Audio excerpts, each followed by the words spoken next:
Hello, good evening, and welcome to another episode of Brett's Old Time Radio Show. Welcome to my home here in beautiful Lyme Bay. You may be able to hear that I am struggling to talk a little bit. It was William's school sports day today, and as you can probably imagine, I'm very supportive. So a lot of shouting was done, and a lot of cheering, and a lot of come on Badgers, because William's in the Badgers team, the same as his big brother was when he was at primary school. I'm struggling a bit, but I'm still here, and I'm still going to do my best to introduce the show, because, well, it's my job, isn't it, really? A huge thank you for joining me once again for our regular late night visit to those dusty studio archives of old time radio shows right here at my home on the south coast of the United Kingdom. I'm Brett, I'm your host for our Nightime podcast. Welcome to another episode. I've got Facebook, Instagram and YouTube. They're all called Brett's Old Time Radio Show. And if you could follow me, I would absolutely love that. We've got a supporter page at patreon.com/Sunday Night Mystery. And it's time now for our latest adventure with the brilliant Rocky Jordan. This one first broadcast on the 9th of July, 1950. It's called Interlude with Laurena. Now, Del Monte Foods brings you a world of adventure with Rocky Jordan.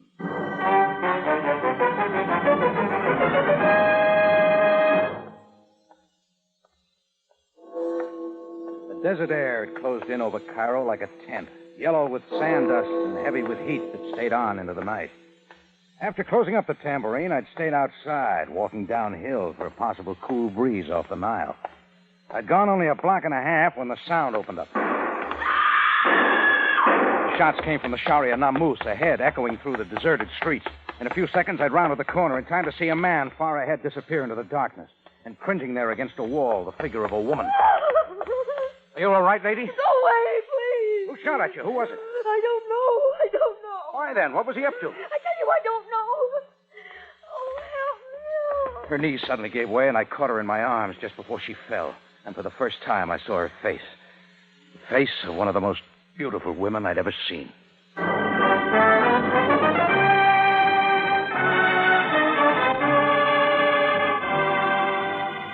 Del Monte, the brand you trust for flavor in so many good foods.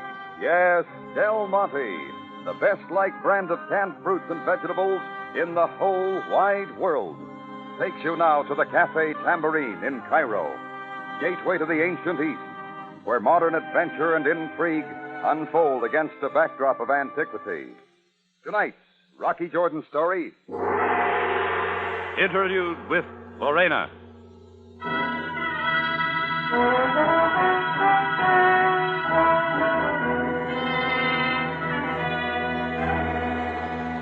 I'd followed the sound of shots that hot night down to the Sharia Namus, where I saw the figure of a man running far down the dark street and found a woman terror-stricken and sobbing. Before I could get any sense from her, she'd fainted dead away. I carried her the short distance to my Café Tambourine and put her on the cot in the office. She was every bit as beautiful as I'd first thought. Not all slender, with brown hair drawn back from her white forehead above her soft oval face.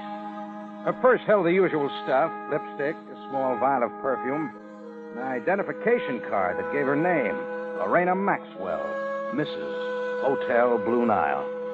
Her eyes finally fluttered and opened. Everything's all right now. Here, drink this. It'll help. Thank you. Now, just lie there for a while, Laurena. You know my name? I found it in your purse. A bad habit of mine. My name's Rocky Jordan. I brought you here to my cafe.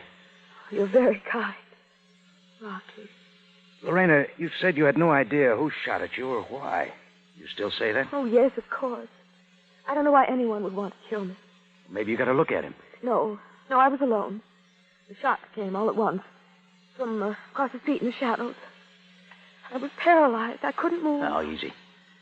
Mind telling me what you were doing out so late? Well, it was hot. And the hotel room gets terribly lonesome. I know it was foolish of me to be wandering around alone. It's hard to understand how someone like you would ever have to be alone. You know the right thing to say, don't you? Can I call somebody for you? No one. Well, then I'll drive you to your hotel if you let me. Oh, yes, I'd like that. Oh, Rocky. Mr. Jordan, open this door. Open it at once. Don't worry. It's only Sergeant Greco. The police? You're sure? There's no mistaking Greco's voice. Wait here, Laurena. I'll let him in. All right. Oh, Mr. Jordan, you prefer to take your time. Yeah, for once, I'm glad you're here, Greco. This is the one, Sergeant Bay. It is he I saw who carried the lifeless woman into this cafe. Hey, look, you got it all wrong. So, Mr. Jordan, I have suspected you of many things, but never before. I saw it. Gita, who lives with his sister and the Sharia Haram, will testify in the courtroom where all can hear, for the usual fee. In a clear, ringing voice, I will tell all that I saw. All right, cut it, Gita. Nobody's dead. Enough. And where is the woman of whom Gita speaks? She's resting in my office. Come on, she'll tell you everything. We shall see. After you, Mr. Jordan. There we are. Greco. Well, where is the woman? She's gone, out the back way. That door wasn't open before. Remain where you are. And now, the truth. She was here, Greco. Somebody threw bullets at her. She fainted, and I carried her here.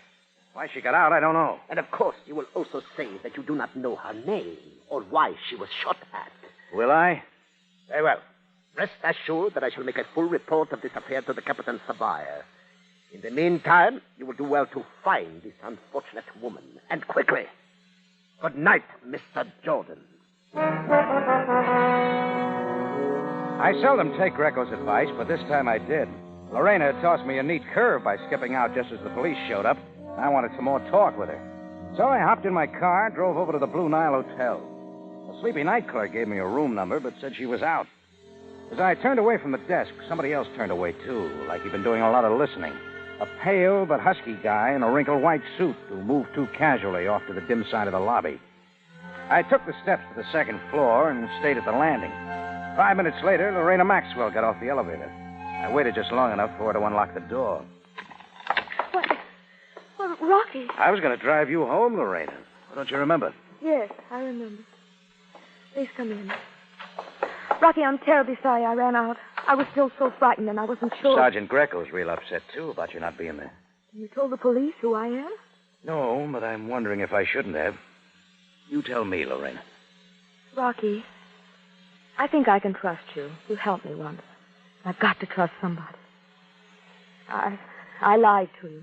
There's more to tell, then. Oh, I can't be certain who shot at me or exactly why. But sit down and I'll try to explain. Sure.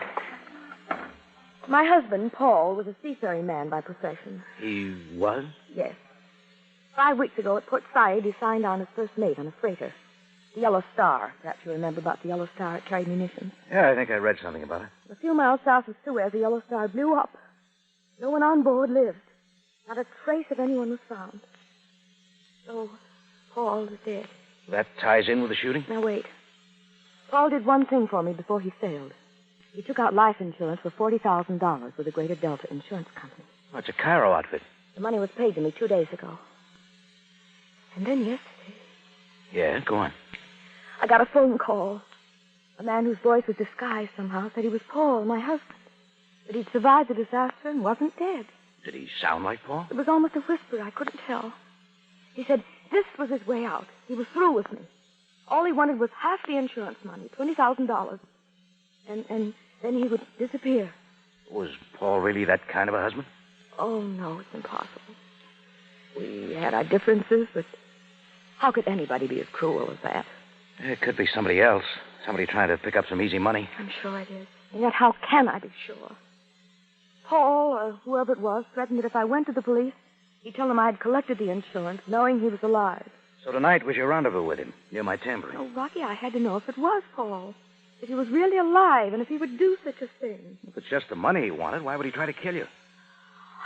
I don't know. Rocky, what can I do? I'm afraid you'll have to decide. It's a good guess you'll hear from him again. Oh? Better answer it, Laurena. All right, are you all right? Did you see him? Oh, Eddie. I'm all right. Oh, I didn't know you had company. Eddie, this is Rocky Jordan. Eddie Largo. Hello, Largo. Eddie, I told Rocky about everything, about Paul's coming back. He's trying to help. You're passing a lot of information around. Yeah, to more than one. Well, you see, Eddie knew Paul. I went to him when I first got Paul's message. He knew I was going to meet Paul tonight. Largo, would Paul do such a thing to his wife if he were alive? You bet he would. I've been onto that guy for a long time. Eddie! Now, don't cover up for him, Laurena. Paul was no good, and you know it. I told you to pay him off and get it over with. Did you take the money? No. I didn't want to till I was sure. Well, it looks like my advice isn't worth much. Suit yourself, Laurena. Sorry I busted in, Jordan.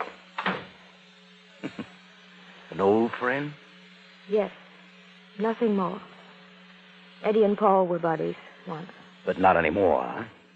Rocky, I'd like to ask you to stay and talk, to help me forget all this.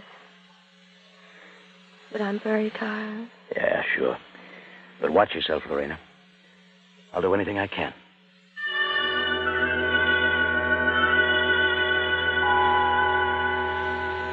I left her wondering about it all. If Paul could have escaped the blast and how Eddie Largo fitted in. When I reached the lobby, the husky guy in the wrinkled white suit was still there, moving quickly behind a palm, so I took a detour. Happen to have a match? You think of trying the desk? I like to let sleeping clerks lie. It's my only pack. Thanks. Are they all out of rooms here? Not if I wanted one. Anything else? No, that covers it. Except that bulge in your inside pocket's pulling the coat out of shape. See you around. Hey. I said that was my only pack. Oh, sorry. Here, take a handful of mine, too. Compliments of the Cafe Tambourine. He didn't see the joke and watched without moving as I went out. I got in my car, sorry I hadn't asked Laurena for Eddie Largo's address, and drove back to the Tambourine. When I went to unlock the alley door, I found a wad of paper shoved tightly in the keyhole. I opened it, lit a match, and made out a note badly scrawled. Effendi Jordan. I saw more than I told the police. I saw who fired the shots. For a small fee, I will tell you and the police everything. Signed, Gita, the native baker who'd come with Greco. I turned to look around for Gita, and that's what saved me. As a footstep came from behind, a knife blade nicked my ear and hit wood. Got the hand held to the knife as I drove back, holding his arm and driving him across the alley to the wall. I grabbed in the darkness for his throat. His wiry frame twisted away, and the knife hilt slapped across my face. I was down, rolling away, but he'd had enough and was off running. I pulled myself up to follow, but he was gone, lost in the black, winding streets to the north.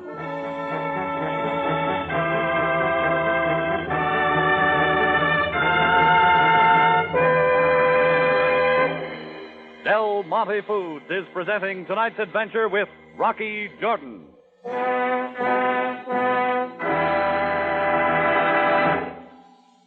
Here now is Larry Thorne. With all the fresh corn in the market, maybe you wonder why I'm going to talk to you right now about Del Monte vacuum-packed golden whole kernel corn. Well, here's why. First, this corn comes from Del Monte's own specially selected strain, a sweeter, more tender corn than you could grow yourself. Del Monte golden whole kernel corn has extremely thin skins, a high natural sugar content, and it's packed almost as soon as it's picked. It's grown where soil and climate are ideal for producing the fine, hearty flavor you enjoy in corn, too. So it tastes rich as butter and sweet as country cream. What's more, it tastes that way every single time. It's dependable as the day is long. And here's the payoff. It only takes minutes to serve. And it's thrifty, too. Besides, if you like your corn kernels the good old-fashioned way, in their own cream, you can buy Del Monte cream-style corn. So I ask you, when you're busy, when the weather's hot, when you want to enjoy summer corn at its finest and its easiest, why not get Del Monte corn?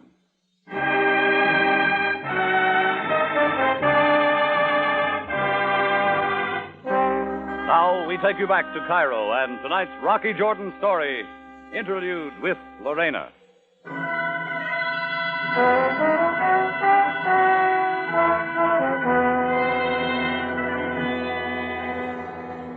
Well, why somebody had come slamming at me in the darkness of the alley made some sense. He'd figured I was trying too hard for the answer to Lorena's puzzle. Who he was, I hadn't been able to see. But the beggar boy, Gita, had left word that he'd seen who fired the shots at Laurena, and that's all the answer I wanted. I found his hovel in the Sharia Haran and roused his sister, but he hadn't been in all night. I scouted the beggar hangouts around the bazaars with no more luck. Finally, I knew it was time to put the police on his trail while there was time. It was almost 9 o'clock when I entered headquarters, and Sam Sabaya took me to the morgue below. You know who this is, Jordan? Yes, Sam. It's Gita, the beggar. A knife did it? In his back. There are no other signs of violence. Shall we go back upstairs? Yeah, pleasure. Where was he found, Sam? In the neighborhood of your tambourine. Now, Jordan, Sergeant Greco was led to your cafe last night by the unfortunate Gita. Apparently the only witness to see you carry an unconscious woman into your cafe. When Greco entered the tambourine, the woman was gone. Well, for once, Greco get it right. Jordan, do you not realize the position in which you find yourself by this murder? You're not saying I did it, Sam. If it is not so, do not suggest it. But always at times like this, you make yourself most difficult to find. Do you want to know where I was? All right, I was looking for Gita. And why? Well, we finally get around to what I've been trying to tell you. Gita left this note stuck to my tambourine door. Here, read it. So, Gita saw much more than he told to Greco. Including who fired the shots at the girl. Find out who that was, and you'll have the one that killed Gita. Indeed. Greco's report puzzles me, Jordan. Your statement to him that you did not get the woman's name. She'd fainted. I've never seen her before. There was not even some identification? Greco showed up right away. I was leaving something for him. At least you can describe her for me. American, medium height, soft brown hair and eyes, oval face. And the kind I could have kept looking at. Such a woman often provides complications for you, eh, Jordan? Let me only advise you now that there is more involved than a beautiful woman. There is also a matter of death.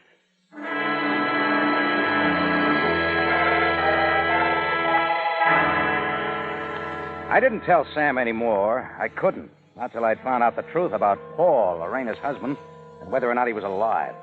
So I figured I'd better check with the Greater Delta Insurance Company. A guy named Hardwick carried the ball. Yes, Mr. Jordan, I have full knowledge of the Paul Maxwell policy. Number BX9421. Full coverage.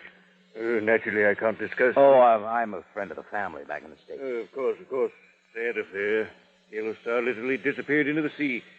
But fortunately, Mrs. Maxwell was well protected. She got quite a tidy sum? The full 40...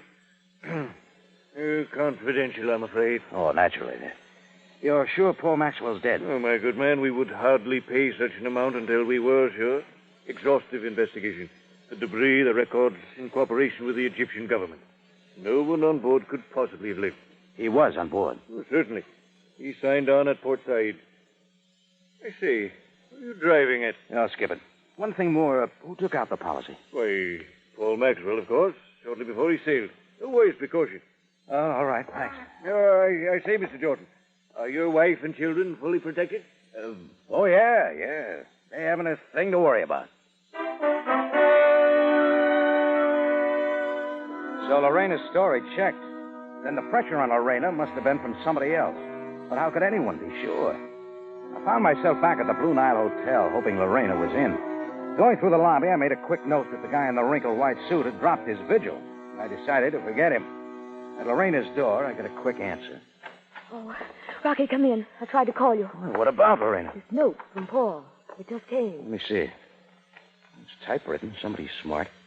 At Sharia Segan and Kafir. 10 tonight. Have the money with you. And something else was in the envelope. This. Paul Seaman's card. Something to convince you this time. Who else could have had this card but Paul? He had to have it with him. I don't know, Rock. I don't know. Have you told anybody else about this, Laurena? Eddie Largo? Oh, no. I wanted to see you first. Then don't. No one else has to know. Oh. I'll have to go again, you know. Oh, no. You're staying here. I'll find out what you have to know. Rocky, I'm not asking you to do this. I have no right to. You don't have to ask me. I'm doing this for you because I want to. Then be careful, Rocky. Please, be careful.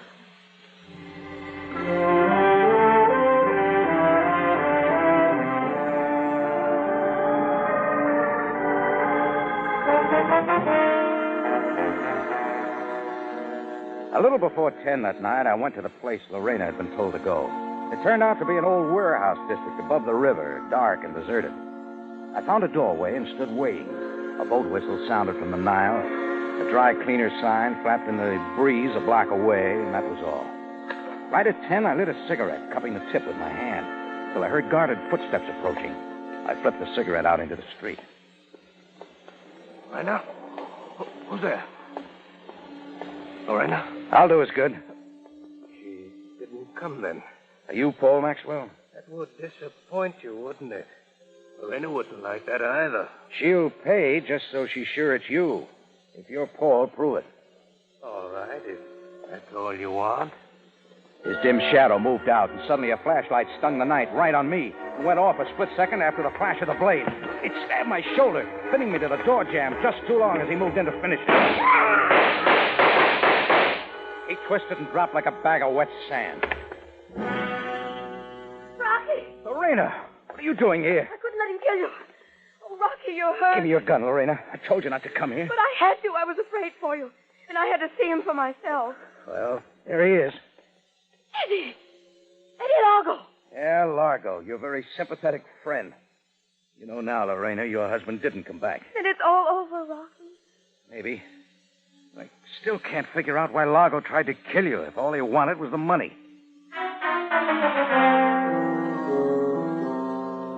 Well, the police came. A couple of boys took over with Eddie Largo. And Lorena and I went with him to headquarters. I explained everything to Sam and how Lorena had saved my life. While the doctor took care of my shoulder, Sam talked to Lorena some more. He didn't hold her, let her go back to her hotel, and then he went down to the morgue. I rested in his office till he came up. I didn't like the look in his face. George and I have interesting news for you. Yes, sir? Lorena Maxwell did not kill Eddie Largo. I gave you her gun. It had been fired. She told you she killed him. Obviously, she tried to. However, her gun is a .32.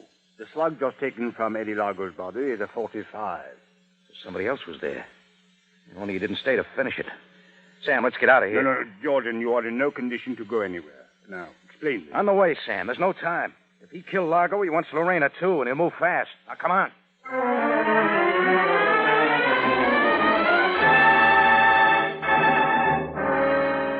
In just a moment, Rocky Jordan returns to conclude tonight's story.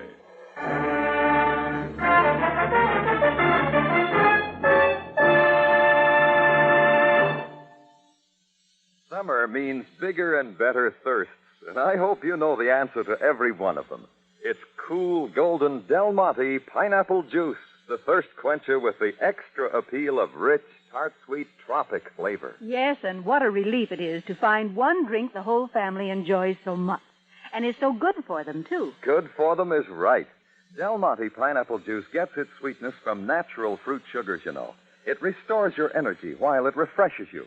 And it's a good source of vitamin C besides. You'll go for its sparkling, sunny flavor at breakfast, between meals, at bedtime. Because, you see, this is the juice of Del Monte's own exclusive strains of pineapple, packed at their tropic best, just when natural tartness and sweetness are in perfect balance. The fact is, that same wonderful flavor is your pleasure in all styles of Del Monte pineapple. Sliced, crushed, chunks, tidbits, or juice. Well, I'd advise anyone with children to keep plenty of Del Monte pineapple juice on hand. They really love it. Delicious, healthful Del Monte pineapple juice is an ideal drink for the children, for everybody. Ask your grocer for several cans tomorrow. Back now to Rocky Jordan for the conclusion of tonight's story.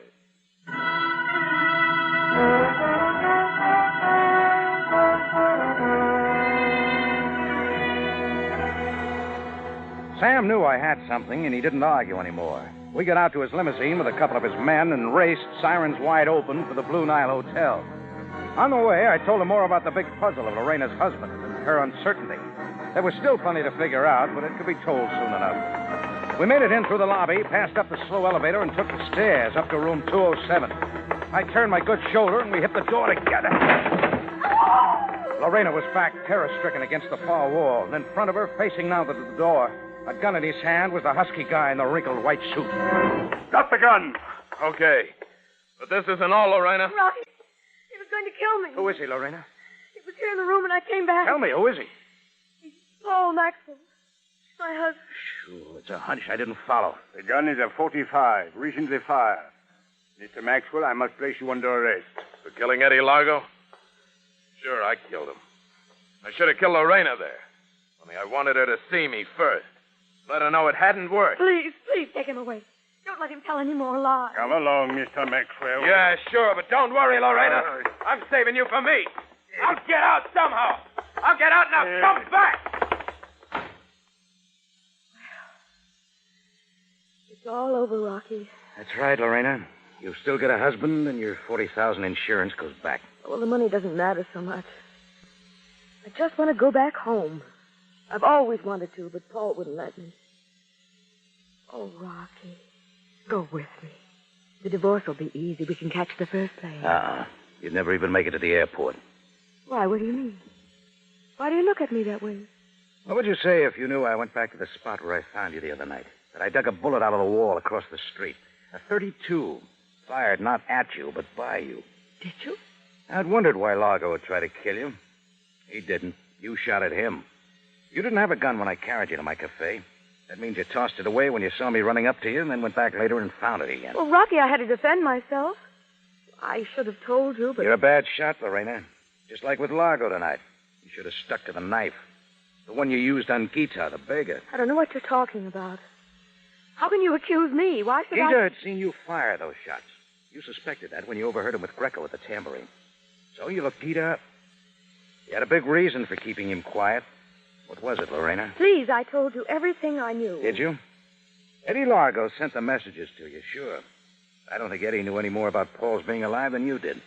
But where would he get Paul Seaman's card, except off Paul's body? I don't know. How could I know? Try this on for size, then. You and Largo decided to kill Paul for the insurance money. So Largo went to Port Said and knifed Paul. And unknown to you, took his identification papers, then he came back to Cairo. Rocky, what are you saying? That's when you learned of the ship disaster and realized that now you could keep all the money. Largo could lump it or confess to a killing. So Largo figured out a way to get his cut by making you believe your husband wasn't dead and had come back. Oh, no, Rocky. No, it's not true. Trouble was, your husband didn't die at Port Said. He knew it was Eddie Largo who tried to kill him.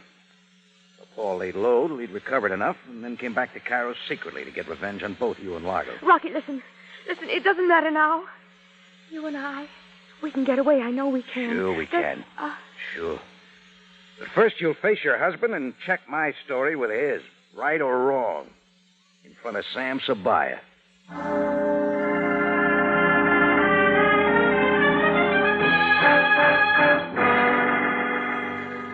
Well, I got her to headquarters where Sam brought Laurena and her husband together. It took some blasting, but their story finally came out. Pretty close to mine, too, except for a few minor details. While Sam took Laurena and Paul Maxwell to their cells, I went outside to try to clear my mind of all that had happened. It was almost morning when Sam joined me on the sidewalk. Well, Jordan, it's another day. Go on and say it, Sam. I was the sucker. All it takes is a pretty face. No. It is the final test which proves the man. Once you knew the truth, you acted most wisely. There is a strange irony to this affair. Had Laurena and Eddie Largo not conspired to kill Paul Maxwell, he would have boarded the Yellow Star and died at sea. And his wife would have kept the insurance money by every right and gone free. Yeah. Maybe then I'd never have met Laurena. Yeah, that would have been better, too.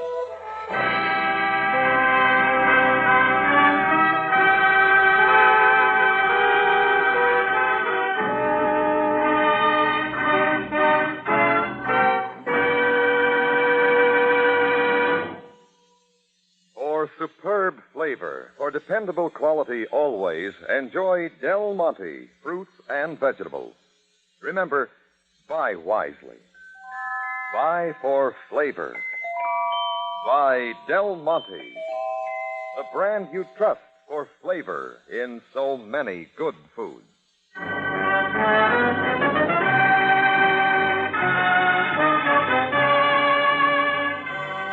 Rocky Jordan, written by Gomer Cool and Johnny Dunkel, stars Jack Moyles in the title role with Jay Novello as Sam Sabaya, and is produced and directed by Cliff Howell, with original music composed and conducted by Richard Arant.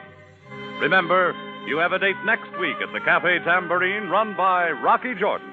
Same time, same station. And the story is The Lotus Cup of Amun-Ra.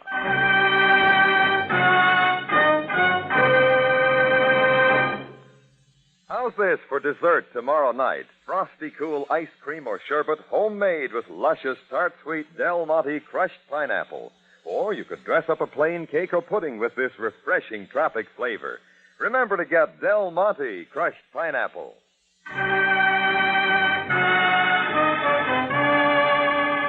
Bob Stevenson speaking. Rocky Jordan is presented over CBS, the Columbia Broadcasting System.